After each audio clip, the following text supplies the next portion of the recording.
I think I was seriously trying to find someone from like age 28, 27 to 38.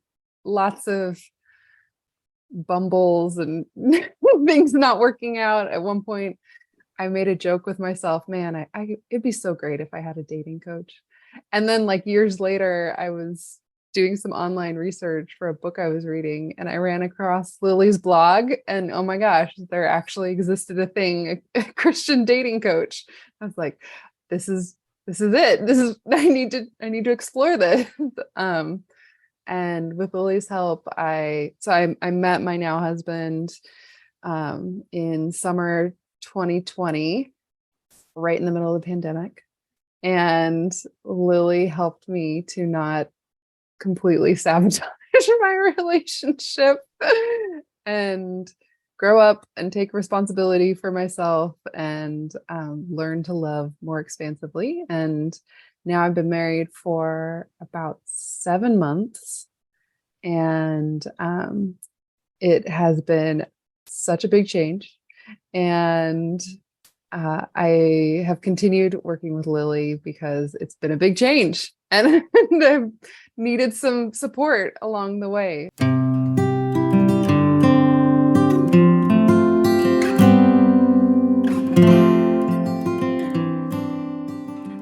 Welcome, ladies. I am very excited to introduce to you my next guest. She is a beloved woman friend, someone I have gotten to know so well over the past couple of years, watching her grow and enjoy her love life and face challenges and overcome obstacles. Her name is Vanessa. She's been on the Forever Love podcast before. She came to talk about her engagement, and now she is married and she's back again to tell us about what it's like. And we're going to have a conversation today about her journey and what she's learned and what she would like to share with all of you today. So welcome, Vanessa. Thank you for being here. Thank you for having me. Could you just kind of, for those who didn't hear the first podcast, can you just tell us a little bit about yourself and where you're at in your relationship journey? Sure. So I am a 38-year-old woman in Los Angeles, California. I think I was seriously trying to find someone from like age 28, 27 to 38.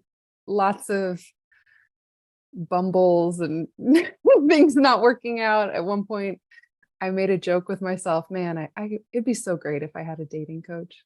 And then like years later, I was doing some online research for a book I was reading and I ran across Lily's blog and oh my gosh, there actually existed a thing, a Christian dating coach. I was like, this is it. This is I need to explore this. Um and with Lily's help, I met my now husband in summer 2020, right in the middle of the pandemic. And Lily helped me to not completely sabotage my relationship and grow up and take responsibility for myself and learn to love more expansively. And now I've been married for about 7 months, and it has been such a big change. And I have continued working with Lily because it's been a big change and, and I've needed some support along the way. So that's where I am now. When I got married, I also moved, which presented its own set of challenges. And I stopped attending the church I normally attend. So it was not just a marriage. I mean, it was a marriage, but it was also a whole bunch of other transition as well. So now I'm kind of feel like I'm settling in a little bit, barely starting to get the hang of things. And yeah, anything else you would want me to introduce about myself, Lily? I'd love to talk more because I think you brought up a really good point. Marriage is a big transition. Like, it comes with so many other decisions built in. Where are we going to live together? Where are we going to worship together? What is going to change? What are we going to do with our families? And being willing to embrace those changes, but really acknowledging that any big life-changing decisions like that are going to come with a lot of emotional upheaval. And how did coaching support you through that? Yeah, I feel like my life changed so much and like into new circumstances. Like it was so many different things at once. I was like really struggling to wade through them and like piece them apart and like which one do I engage with at which time. And then, I mean, on top of it was also like for me, it was starting a sexual relationship too. So there were all of those things as well. And Yeah, the upbringing I had didn't make sex taboo, but it also didn't really teach me too much either. right. So it was helpful to have to be able to talk to you about kind of like more sensitive topics that I might not want to talk about with everyone. um, I'm curious for you as my coach, like, were there any big shifts that you noticed from being not married to being married, or like that? Did you have to approach things differently? Because we started off as Absolutely. like dating coach, and now you're my relationship coach.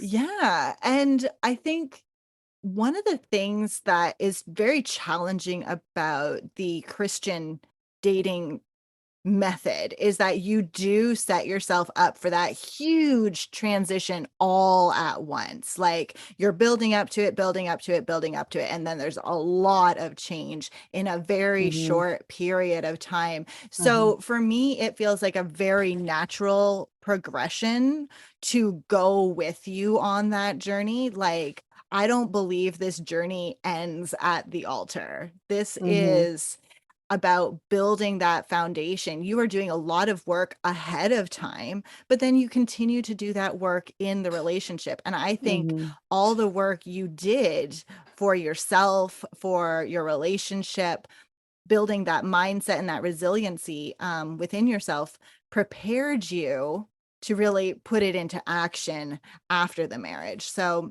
Hmm. it feels to me like a very natural progression from being like dating specific to, yeah, this is the next level of relationship and it's all beautiful. I like focusing on the dating because I think if you get that part right, the marriage stuff is a lot easier. And it is not easy, but it is easier when you've already been working on those skills ahead of time. Would you Hmm. agree?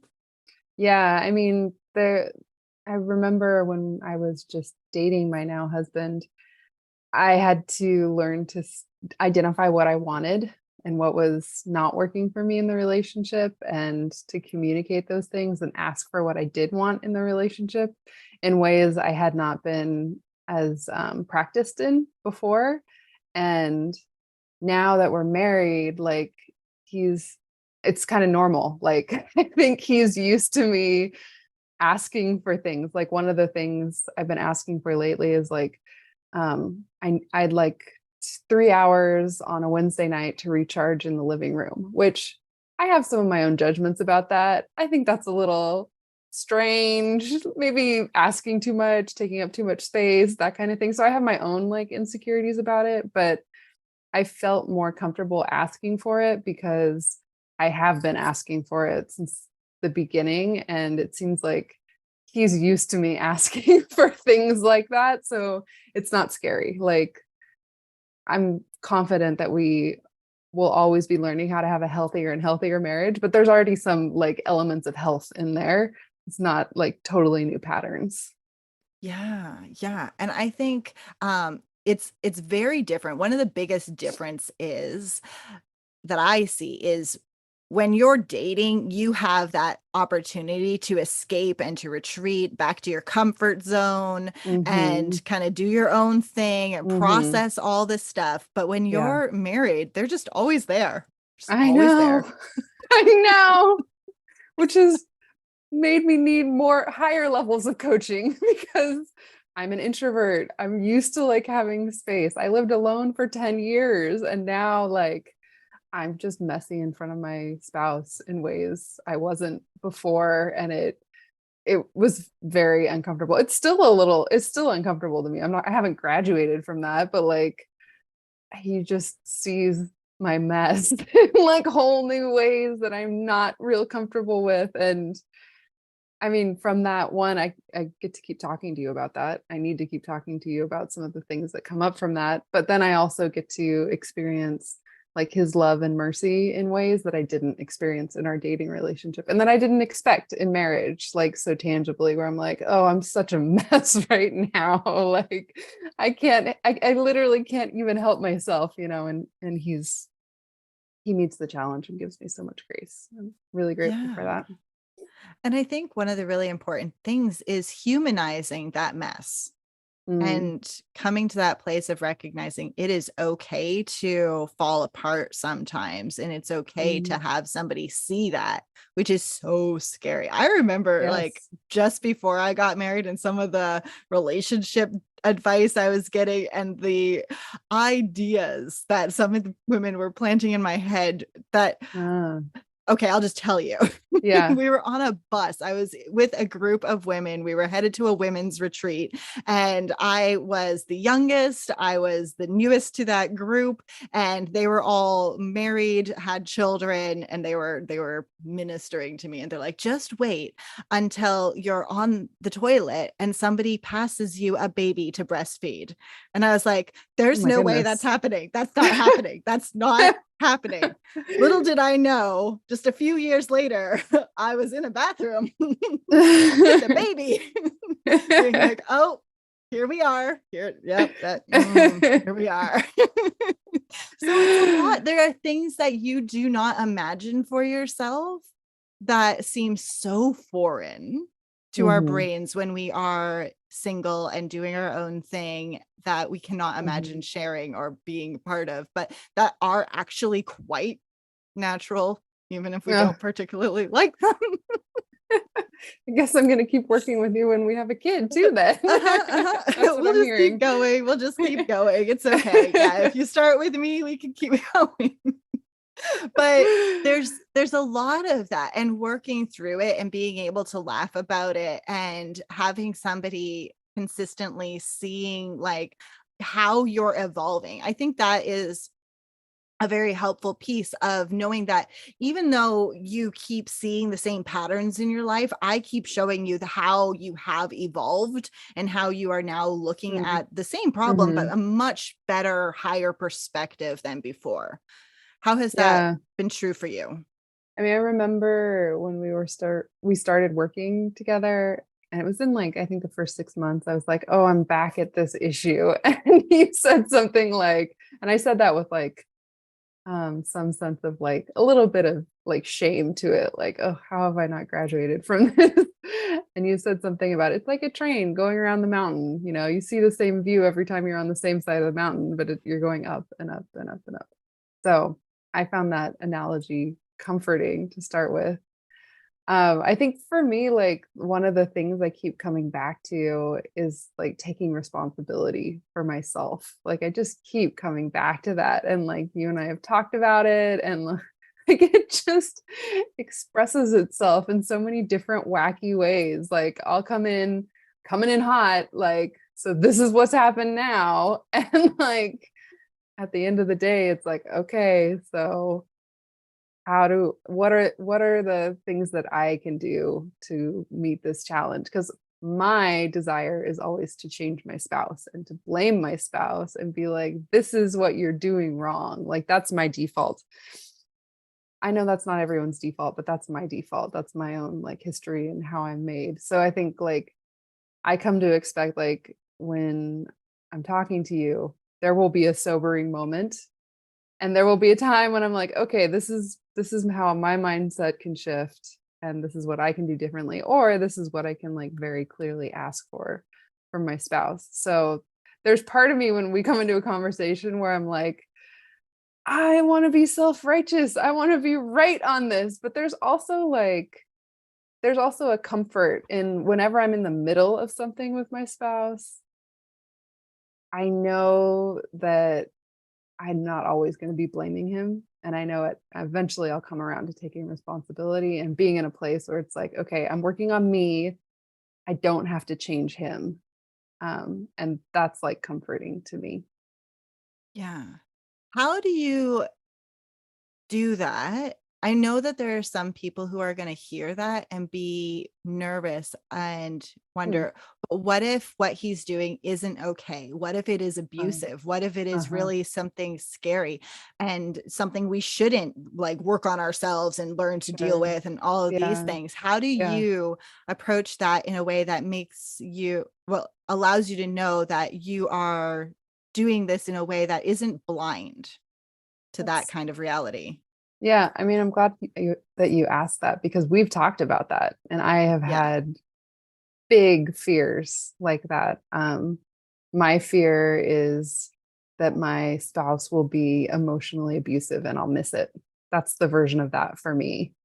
And um, we've talked about that head on. We've talked about, like if he is, what is my escape route? Like I just pick up like I always have the option to pick up and leave if I want to. And I know for myself, I don't think that would mean the end of the marriage for me. I think that would be the end of cohabitation and like a life together, maybe.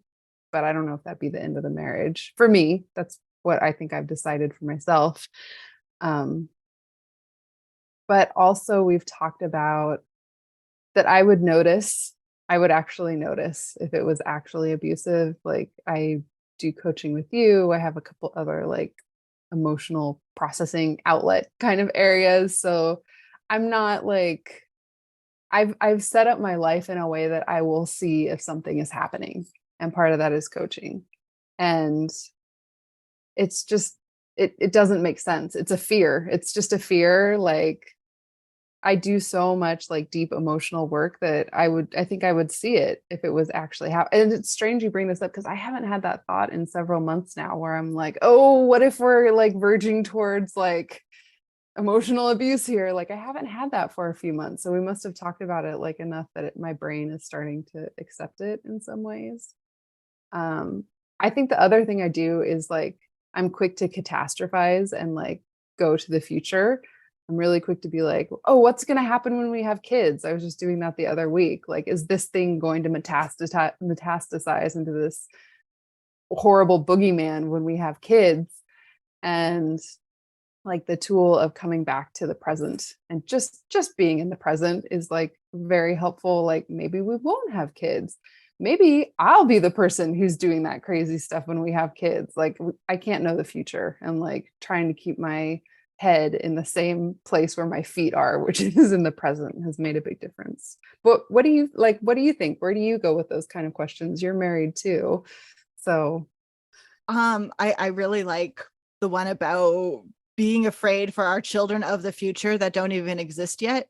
mm, I resonate with that one a lot because I do that with my own kids. I'm like, but what if this little seemingly simple thing gets so much worse over the next 10 years? And then I have yeah, this like emotionally depressed child who's so upset about all the things. So I have yeah, to deal with the crying immediately because not because like she's hurt and something's upsetting her or whatever. It's, I am trying to not fix the skinned knee, but the fear I have that she'll become a depressed teenager someday, yeah, and yeah, it doesn't work. So, and it's right, just because my brain has gone on this weird flight of fancy where I'm not a good enough mom. And I think I said to you and a few other people recently, like, your kids are going to go to therapy. They're going to need therapy and they're going to blame you for half the stuff that they need therapy over. And they're going to blame their dad for half the stuff that mm, they need therapy over because people yeah. go to therapy and blame their mom and dad. People need therapy, and that's what we do. We go to therapy and we blame mom and dad, and then we figure out how to take responsibility for our own Yeah, lives, and we yeah, separate what was like really a problem and what we can focus on. And so if we live our lives, our parenting journey, like from this place of, oh, I hope I never do anything that my kid would have to talk about in therapy someday, we're going to live a very small life. We're not going to be very available to the experience of parenting when we're afraid of the future and this like whole thing that isn't even actually happening. So coming mm, back to the present moment, really experiencing what's going on right now rather than what I'm afraid is going to happen in the future. And that Yeah. brings us a lot of safety. That brings us back to what we need to focus on in this moment to move into the next. And we can reconnect with our emotions and either process the negative ones that are there at the moment and then focus on the one we want to cultivate instead. So usually when I see my kids are in pain, my instinct is worry. And what I want is to address their pain with love and compassion. So I have to like deal with the worry, allow it to be there, turn it down, and then focus in on the compassion. So I think that Mm-hmm. is like, we keep seeing these patterns come up in different ways. And that's why I like coaching, because I can coach anybody at this point and they can tell me what their goals are, and I can show them how their whole life has this potential to like really come together with a lot of synchronicity to help them move forward. I think a lot of people are trying to achieve goals that are very divorced from their lives. Like, I Mm-hmm. want to keep my life like this over here, but I want this other thing to happen, but I don't want to have to touch everything else that's going on. So it's kind of like very compartmentalized. I see. And what I want to do is help people really integrate their whole lives into God-given desires and move forward with them with that strength and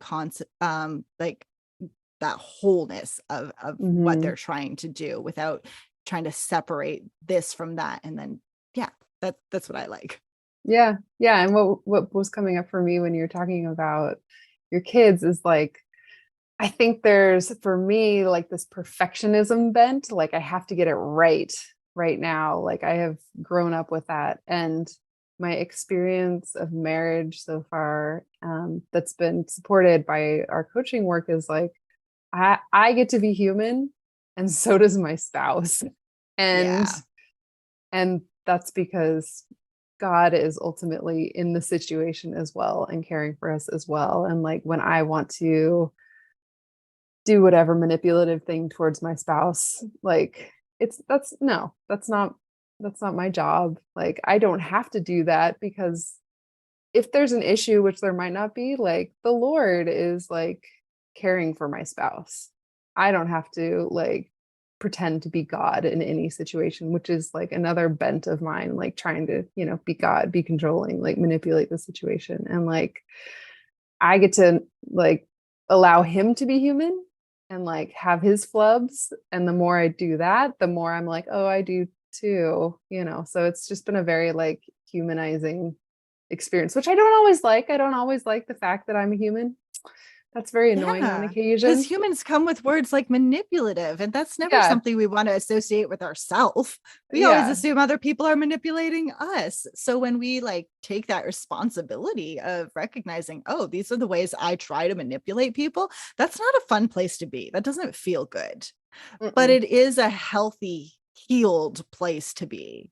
It's Mm-hmm. like that edge of a scar almost, where it's sensitive, but it's not quite so sensitive.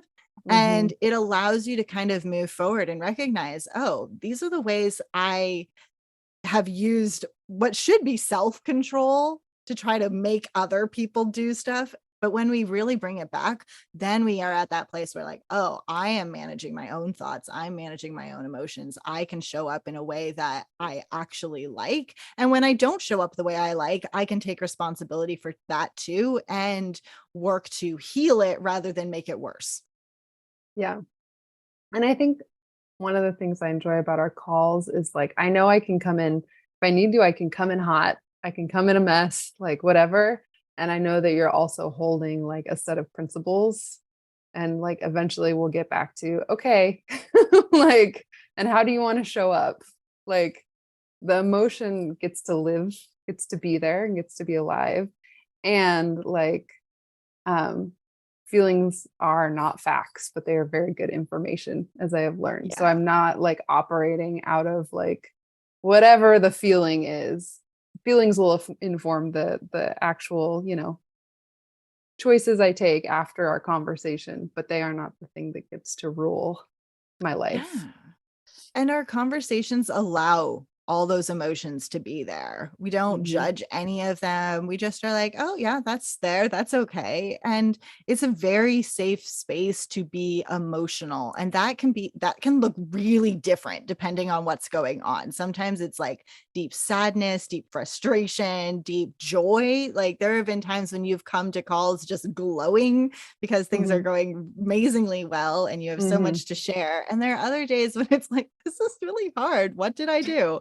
And it all of it is okay. Like it's a very safe space to practice being yourself with somebody else. Yeah. Mhm. Yep. And then there was the time I called you from a red room because I was in distress. And that was the only place I could get some privacy. It's just yeah. Anyway. Yeah.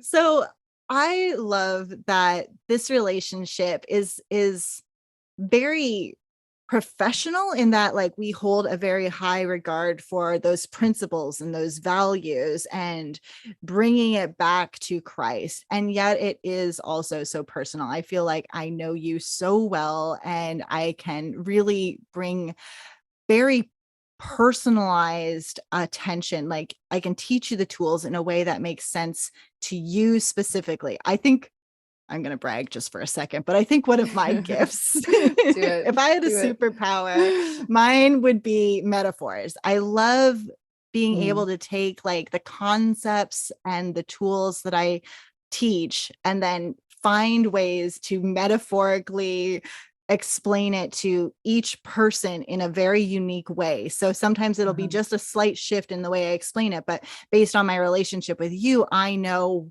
where your heart and your head is at. I know what symbols make sense to you. I know what will speak to you. So when I use a metaphor, it's like very specific, and it helps you to really grasp it, internalize it, and then go use it. Mhm. Yeah. Yeah, you use metaphors with me all the time. I wish I could remember one in this moment. I'm I like know they're so smart, but then they're gone. I know. I know.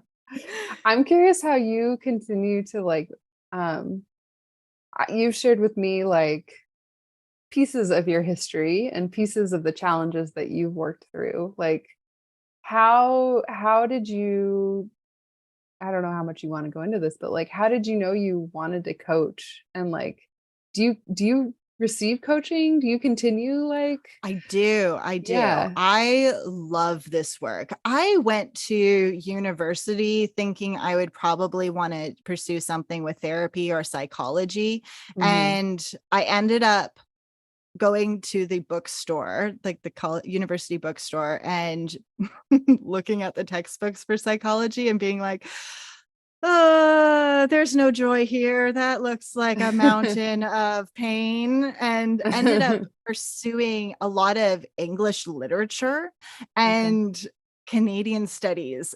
And the ironic thing was, I didn't know it then, but looking back, I have always been very interested in stories and sharing stories and the ways in which sharing our Mm. stories can either help heal us or can destroy us, and how some stories can have such a negative impact on individuals and nations, and the truths that we tell ourselves, the lies that we tell ourselves, how they can Mhm. either trap us or set us free. And then as I then I went and I really learned a lot about the truth of God. And I see the Bible as these series of stories, God trying to convey these messages of love to us and searching. And then I started to learn coaching tools, and I started Mm. to apply the life code and understanding that thoughts create emotions, create actions. And it opened the scripture up to me in a whole new way. Suddenly I could see how miracles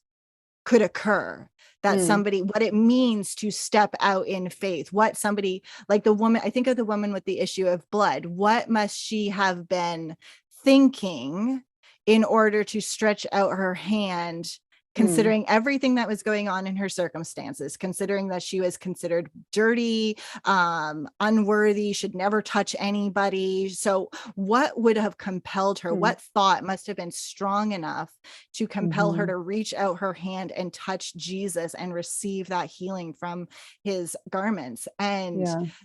understanding that is that thought, whatever she was thinking, that was adopting the mind of Christ. Her thought and God's thought, Christ's thought, had to have been in alignment. There must have been Mm, so much love in that moment. And that is where I understand, like, I see how miracles can happen now. It's not because we're praying that God would change our circumstance. It's God that we're praying that God would change us so that we can do what we need to do. We can stretch out our arm and reach for Christ and receive the healing and the miracles that we need. And it's from this inside out place. And once I realized that, it changed everything. I was already married at that point, but it really gave me the wisdom and the information I needed to set out on this coaching journey. And at the beginning, I was like, this is kind of wacky. I don't really know what I'm doing. I started a blog. I started talking about all things related to women and Christianity. But as I did the work and as I pursued this desire to just help women, mhm, it became clearer and clearer that the most vulnerable group and the group that I could serve the best was single women mhm, who were at risk of ending up in toxic relationships if they didn't know how to manage their own thoughts and minds, women who had been in toxic relationships and wanted to have a second chance at real love, women who had looked for love in all the wrong places, women who were starting fresh and just wanted to try to do it right the first time. Like, I could mm, relate to all of that. And so I just became like obsessed with learning mhm, everything I could about how to have healthy relationships. First for myself, because I'd already been in a negative relationship. I married my high school sweetheart, quotation marks, but it was a really bad relationship and never should have been in it. And did it mm, anyways, got out of it, and wanted to make sure I didn't repeat the same kind of mistakes, and definitely didn't teach my daughters toxic lessons that they would end up repeating because that's what they saw growing up. I mhm, wanted to have a mhm. fresh break from a lot of generational stuff. And I wanted to commit my heart and soul to learning everything I could and sharing it with others in the most effective way possible. Because one thing that bothered me when I went to try to like apply Bible study kind of work was it was really hard to apply. I could get the ideas, but it was Mhm. fairly hard for me to figure out how do I actually implement it, because just an idea doesn't help me enough. I liked the ideas, but I didn't understand, how do I do it? How do I actually forgive? Right, How do I actually like right. do the thing that I think I want to do? And Yeah. so the tools that I've discovered have helped me implement my faith and then show other people how to do it. So that's what I've been up to. Yeah. But I love the way you're talking about the bleeding woman and like seeing her through a coaching lens. Like I never thought of that. That's so powerful. Like what was going on in her mind? Because everything else we need is there for like the life code. Like we know the circumstance, we know what she did, we know the outcome. Maybe we don't know the emotion, but the majority of the other things are there. Now I'm like, ooh, what are other stories in the Bible where I It's can think so much about fun. that? Like the second I learned that, I opened my Bible. I remember I was sitting up in our second bedroom and I learned this concept and I was like, what? This makes so much sense. Suddenly I'm like looking at Peter in a whole new light. I was like, Peter, what were you Mm, thinking? I'm for looking through real. the stories and I'm like, oh my gosh, this is insane. Because they Yeah. say so often they are telling you what they're thinking or they're telling you what they're feeling. The one thing the Bible was really good at is conveying those emotions and thoughts so that we can see, like, this is Mm, how this played out. How did this come to pass? And that it just aligns so well with the scripture of like, it starts in your heart. Like the kingdom of God is here, right? mm, Here in your heart. mhm, And so if you mhm. get that into alignment, everything else flows so naturally from there. Yeah. Yeah. Yeah. I mean, God is such a reassurance in this work to me. So it makes so much sense. Like, it's the first time I've kind of heard how you brought together coaching and the Bible. So thank you for sharing that, because it's just kind of fascinating. I Mm, love all the different ways that we can like approach the Bible with different lenses and learn more from it, you know? But like yeah. this, I'm just so grateful to that, like, you're approaching coaching from a Christian stance. I knew I needed that from the start. And that's the comfort in my marriage for me half the time. It's like I'm committed to this man the best I know how, but I also don't know, like, that's just out of my own will, you know. So like it's such a Yeah. comfort to me that I don't have to carry this relationship alone, that God is with us, but then like you're with us, like my friends are with us, my family is with us, and like, yeah, anyway, big comfort. Yeah. And like I said, I love hearing people's stories. I Mhm. love understanding and helping women to rewrite their story, to rewrite their past for themselves so that they can have the future they want, so that they can become the woman in the story that they want to be rather than being the victim of other people's stories. They get to have their own. And it's really important that women own their story and write it intentionally with the still small voice of the Holy Spirit being the divine inspiration that is really supercharging the whole narrative. Which is like completely liberating, because I'm thinking back to me before Gene, and like I did not feel like I had choice. I did to a certain, like, there was a certain extent, but I felt like my choices made the pool of people smaller that I could be with. Mm, Um, because I was only going to date Christians, like in a serious way. I dated non-Christians, but that was for not in serious ways. That was for yeah.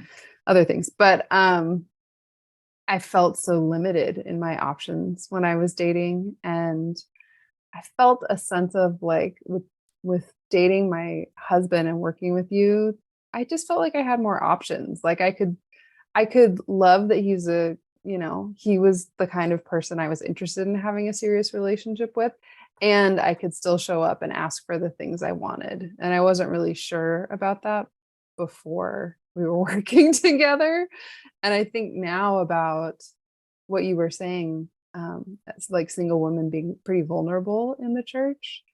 And I like, there's a part of me that's just like, I want to be like, everyone, like, connect with Lily. Come on, I see you struggling.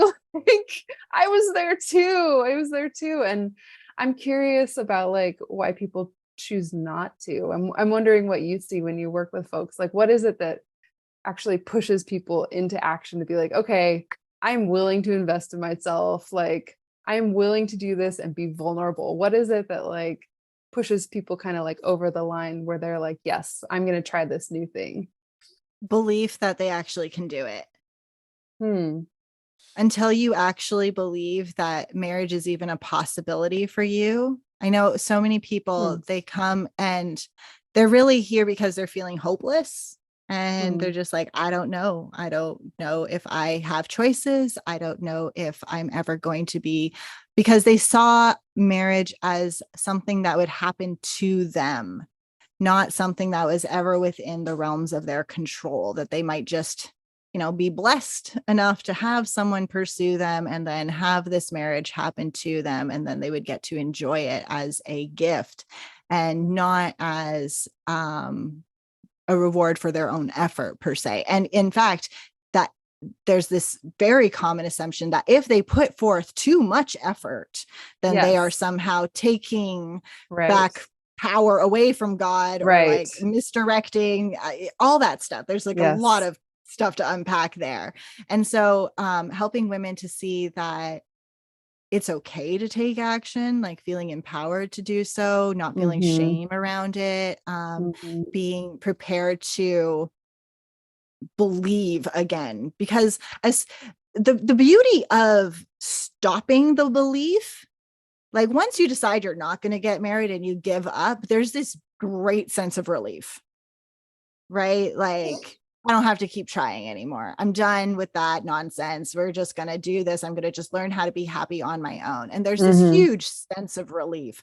The only problem is that relief doesn't last. And then there's that little nagging feeling that's like, yeah, but you'd really like to be in a relationship. You'd really like Mm-hmm. to be with Mm-hmm. somebody. And Mm-hmm. so there's that. We have to be able to find joy in the season that we're in while holding out hope for the thing that we want. And being at this place where you can be happy here and know that the future you want is different, but not better. Because I Mm-hmm. think the idea that marriage is better stops a lot of women from enjoying this moment. There's this like either or mentality of either I'm happy as a married person or I'm happy as single, but I can't be a happy single person who wants to get married. And I just think that's Hmm. nonsense. We totally It's can. profound. And you get Yeah. to. So that's what I like helping to unlock for people. I think that's the very first step. You have to know and believe that marriage is possible. And if you don't know, if like just hold on to the idea that it is possible for Mm-hmm. you. You don't Mm-hmm. have to have the whole how figured out. You don't have to see like you can still have your doubts, but if you will hold space for the possibility that somebody on earth would like to spend time with you on a daily basis, then we can work from there. So we just got to Yeah. work with like the tiniest grain of light will open up everything. And so my job is often to just like crack that shell of self-doubt and let a Mm-hmm. little bit of light and truth in so that you can be set free. It's so like heartbreaking, like the mess that we single women have found ourselves in like Canadian or the American church. Like I can't speak for anything outside of, I can't really speak for the Canadian church, but your conversations with me lead me to believe there's some similarities. But like just the mess of thoughts. And I mean what you were saying, just so everything about it. I was like, yep, I felt that. I felt that, like this idea of like, don't take too much action. Don't take too much action. Or like there's something, I don't know, inappropriate about that, not feminine about that. Like it's such a mess and it's heartbreaking. And it's just like, I don't know. You had me read this book. Is it The Great Sex Rescue, I think. Is Yeah, that the The Great title of Sex it? Rescue by Sheila Gregoire. I highly Yeah. recommend this to everybody. Everybody go read The Great Sex Rescue by Sheila Gregoire. It's amazing. Every Yes. Christian woman needs to read this book. Yes. And I'm lucky to have a husband who also read it. Yes, the men need to read it too. Also, equally, probably more important that the men read it, but the women are going to give it to the men. So yourself a copy, get yourself a copy for the men in your lives and share this information because we need to rescue sex because right now it sucks for Christian women. Yeah. Yeah. And just reading that book, I was like, how did we end up in this? And I have some thoughts about how we might have ended up in that, but that goes into a whole nother realm. And maybe that's not, that's like That's a history of the whole extra church, episode. American, all We'll this come kind of back. We'll stuff. talk about that, Yeah. but that's Yeah. a whole other episode. Yeah. Yeah. Yeah, but and I want people to like go and inform them. It's not that I am the expert, that the only expert you should be listening to. It's just that I spend a lot of time doing this work, and so I can point you in the direction of other resources and tools that are going to be especially helpful to wherever you're at in your journey. So like for a lot of women, they need to begin with the boundaries book. That's a great resource to start Mm. with. And then Mm-hmm. you don't need the great sex SQ when you are at the beginning of the dating season, but you're probably going to need that a little closer to the end of your journey, or at least the transitioning into marriage part. And so I like that you keep coming back, taking everything that I offer and then really applying it in such beautiful and profound ways. I would love to know, how has the work you've done for yourself shown up in the people around you, like in your next level? Yes, with your husband, but in the more general people around you, how has Mm. coaching impacted those relationships? I'm thinking about one friendship in particular where we've had a long-term, we're long-term friends. I have brought a long-term frustration to it where I want my friends generally to reach out to me, but this friend in particular, like I never know when she's going to be there or not be there. Like when she's around, it's like the best thing in the world. When we're not face to face, I have brought to it frustrations like she doesn't care about me, I'm forgotten, like just a whole pack of thoughts that aren't super helpful. And through the coaching that we've done, I've come to she is my magical fairy friend. And when she shows up, she's fantastic and I love it and it's wonderful. And when she's not around, she's off doing magical fairy things with other folks and improving their lives and like dusting her magic around over there. And she and I have been like planning for a visit recently. And I now have a better expectation that these plans are soft until they're happening. And when they're Mm. happening, that will be wonderful. And I've been able to share that with my spouse. Like, so this is when she's planning on being here. But no, like, we'll know once she's actually here if she's here, kind of thing. And it's just like changed my set of expectations around this friendship and made it so that I can enjoy the friendship more. And like I Mhm. think that's actually true of like all the coaching. Like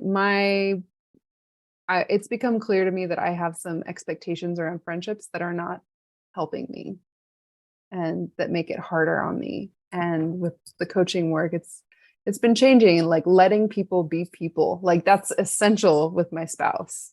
Letting my spouse be himself so that he doesn't come to like resent me, like me trying to manipulate or control him. So I know some people are going to hear Mm, that and they're going to be mm. thinking, does that mean you lowered your expectations? Do we have to lower our expectations or what? I don't think so, in that like he gets to be himself. I also get to ask for things. I also get to have my boundaries. I get to demonstrate how I'm willing to be treated.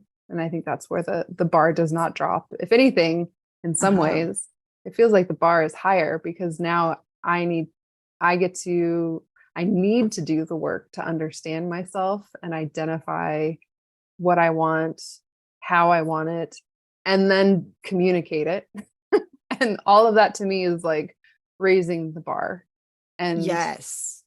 like in myself, I have to raise the bar in terms of like appreciating the person that God has made my spouse to be and seeing the beauty in our differences as well. That's incredible because I think there's a big difference between reality checking our expectations and lowering our standards so that our expectations can be met. And I love what you've just shared about how you actually raise the bar and not so much for the other person, but for who you want to be in any given situation. And when Mm-hmm. you are showing up as that like person who holds a higher standard for themselves in terms of understanding and working with their own thoughts and emotions and taking responsibility for themselves rather than the other stuff that we have a tendency to do. Mm-hmm. It's just a really great place to show up and hold other people to a higher standard as well and be able to ask for what you want and need from Yeah. them, Yeah. believe that they actually want to receive and give to you as well. Yeah. And I think in holding the standard higher for myself, my spouse sees that in me. And like, I think that he sees like this is Vanessa's expectation on life. Like, and when I have conversations with him, I'm holding the bar higher in the conversation about how we navigate our marriage. I think he's come to expect like we're not going to get out of things like with the lazy out. Like that's not who Vanessa's going to be. And then he can choose if he wants to raise his bar for himself as well. I think I've seen that in a few ways too. Yeah. And I like the holding standards around how we communicate. I think that's one of the really important things me and my husband figured out very early on. We Mm, just weren't going to have a fighting marriage. Like one of the mm, things that I love about my marriage, and I know there's a lot of opinions about what it means to have a fight-free marriage. And does that mean you never argue? Does that mean, and for me, fighting is when you decide that you are on opposite teams all of a sudden. and that there's Mm, got to be a winner and there's got to be a loser, and we've got to fight this out. That's not mm, something we do. I mm, mean, there might be moments where I can see him as my enemy, but I never want to like take action from that place. I always want to mm, recognize that's a thought I'm having. I'm choosing to see him as the bad guy in this situation, but that's not the reality. The reality is we are partners in this, and we are going to figure out how to come together and deal with the problem. So we are very team focused. We're very clear on, we don't yell at each other. We don't cuss at each other. We don't use any contempt or manipulation towards each other. We just try to let ourselves, and that's the thing. Like, if you're going to not do that stuff, that means you have to be really messy. mm. That's the flip side. You either are like controlling and manipulative and holding it together and fighting, or you're a mess and it's really vulnerable and uncomfortable. And like they just see you as you are. And Yeah, that's not easy. That's hard work, but it's reality. And there's so much intimacy available there that is worth, it's worth doing that and going there and letting down the shields and the guards and the armor and all of that so that you can discover that you're still worthy of love even when you're super messy. yeah. I mean, I've been we've been talking about that a lot over the course of the last 7 months, fighting versus arguing. And I've just brought in so much, honestly, it's just garbage from like my beliefs about like what marriage can and should be, and like that there shouldn't even be arguments. Like I've come in with that and I've like, no, okay, I'm learning there have to be arguments. That's really important. But for me, it's been helpful like having that distinguish being able to distinguish arguments versus fights. And like for myself, it's just been for me like figuring that out at this point, and we're starting to like talk about it as a marriage because we're still like a super young marriage, so there's a lot we're Yeah. figuring out. But like I have needed to know it's okay to argue, not Yeah. fight. It's okay to argue. Arguing is like actually important. And we've talked Yeah. about how it shows that you're like committed to the relationship. You actually care about the relationship enough to argue about it. Because Yeah. I could see like, uh, I just this isn't Apathy even doesn't worth it. serve you. Yeah. Right. Apathy will not Exactly. serve you. Exactly. Yeah. But it feels like before I often have heard like marriage is refining, like it's a refining process. And for Yes. me, it seems like it's been the process of like, oh, there's some more like junk I'm bringing into it. Like, hmm, how do I let that go? It's been like that process of like, oh, now I see the junk. Okay, I'm going to try to let that go now, let it drop off. Yeah, because marriage will bring it all up. Like, there's a lot of stuff you can hide under the surface, but once you step into a marriage, it all bubbles to the top, and then you've I got to had look at no it. idea. Yeah, I had no idea. I thought like, oh, we'll have a honeymoon year. Mhm. They had two honeymoons, by the way. Yes, we did. We had 2 different weeks of honeymoon. Yeah. And they wanted a whole year of honeymoons, and then they reality checked their expectations. Yeah, it's a learning curve, right? I keep telling myself that. It's a learning curve. I'm on the learning curve. It's okay. It's Yeah. okay. Yeah. Of course, people want to hear how you're doing since getting married and everything, but I really want to focus on how coaching has benefited you. Because right now I'm putting out a Mhm. new offer. I'm putting all of my coaching and course material under one roof and trying to get it into the hands of as many people as possible. But I really want people to understand, like, why does it matter to have somebody else talk to you about what's going on in your head, and how does it actually help? Because I think Mm, a lot of people will appreciate the independent work that's available inside the program with the courses yeah. and stuff. But I would like it if people understand why bother with the coaching side. Vanessa, it has been so inspiring to chat with you today and to hear your story and to just share and talk like this candidly. We usually focus very much on like it's all about you, which is what it should be in a coaching session. Coaching sessions are all about you. So I've really enjoyed having this conversation with you. And I know that everybody at home listening is very appreciative of the work you've done and the stories you've shared that are going to give them the encouragement they need. Before we go, is there any last words of inspiration, encouragement, or advice you would like to leave with the ladies who are listening? I just never thought I would have a loving, supportive marriage. And here I am. And now we've talked twice on this podcast. So there's something good going on here. And I never knew that was possible for me. So thank you, Lily, for supporting me in this process and being part of the story that I'm creating. Appreciate it. You're very welcome. Bye for now.